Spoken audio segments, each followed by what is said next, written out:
Oftentimes that comes in the form of a fierce storm.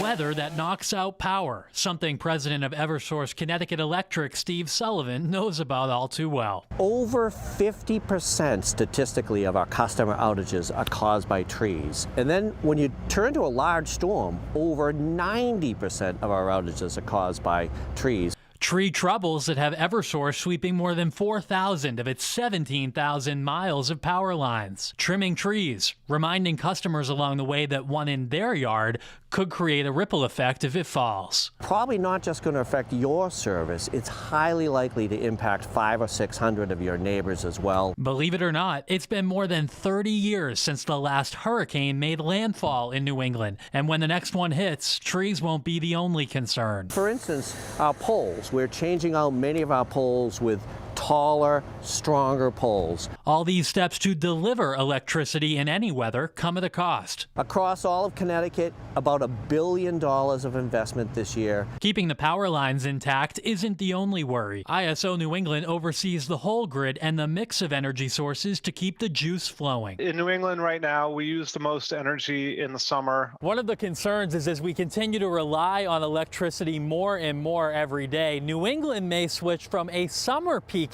demand to a winter peaking one. What we see right now, the biggest risk is a prolonged cold snap that impacts fuel supplies. Phasing out fossil fuels, plugging in more electric vehicles and heat pumps, increasing the demand in the winter. Right now, New England generates a lot of its electricity from natural gas. The problem? The supply of natural gas runs low on winter's coldest days. There isn't enough to serve heat and electric needs, so the mix of electric energy sources has to change. That gas pipeline system was really built to deliver all the residential homes and businesses that need that gas for heat in the winter.